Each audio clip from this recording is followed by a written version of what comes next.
الحمدللہ رب العالمین الصلاۃ والسلام علی سید الانبیاء والمرسلین اما بعد فاعوذ باللہ من الشیطان الرجیم بسم اللہ الرحمن الرحیم۔ اردو وظیفہ آفیشیل کے معزز ناظرین کو السلام علیکم ورحمۃ اللہ وبرکاتہ۔ ہمارا چینل اردو وظیفہ آفیشیل لایا آپ کے لیے آج ایک اور بہت ہی پاورفل وظیفہ۔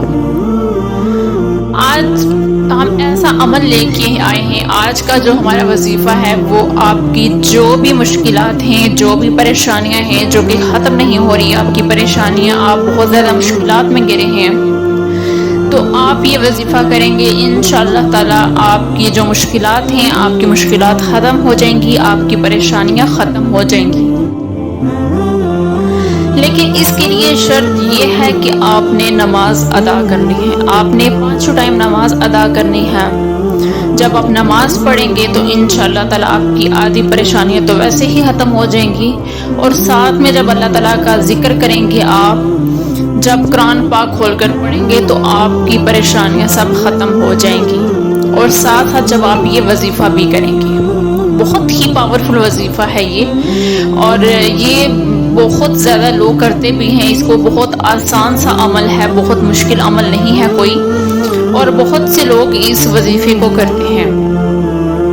یعنی کہ اتنی مشکلات میں بھی ہو نا کوئی، تو وہ اس مشکل سے نکل آئے گا۔ یعنی کہ حضرت یونس علیہ السلام جب مچھلی کے پیٹ میں تھے تو انہوں نے اس وظیفے کو کیا، یعنی کہ انہوں نے اس آیت کو پڑھا تھا، تو انہوں نے قرآن پاک کی اس آیت کو جب پڑھتے ہیں وہ مچھلی کے پیٹ سے باہر آ گئی۔ تو ہماری کون سی اتنے مشکلات ہیں کہ جو ختم نہیں ہوں گی؟ صرف اللہ تعالیٰ پر توکل ہونا چاہیے، باقی سب پرابلمز جو بھی ہیں، ہماری مشکلات جو بھی ہیں وہ ختم ہو جائیں گی۔ اس وظیفے کا طریقہ کچھ اس طرح سے ہے، یہ صرف ایک دن کا عمل ہے، یعنی کہ آپ نے ایک دن اس وظیفے کو کرنا ہے۔ آپ عشاء کی نماز کے بعد یا پھر ظہر کی نماز کے بعد آپ دیکھ لیں کہ کب کر سکتے ہیں۔ بہتر ہی ہے کہ آپ عشاء کی نماز ادا کرنے کے بعد آپ 4 رکعت نماز نفل پڑھیں۔ 4 رکعت نماز نفل پڑھنے کے لیے آپ نے کیا کرنا ہے، جو آپ سورہ فاتحہ پڑھیں گے نا، سورہ فاتحہ کے بعد آپ نے 21 دفعہ آپ نے آیت کریمہ کو پڑھنا ہے۔ سورہ فاتحہ کے بعد آپ نے 21 دفعہ آیت کریمہ کو پڑھنا ہے، اور 4 رکعات میں آپ نے ایسے ہی پڑھنا ہے۔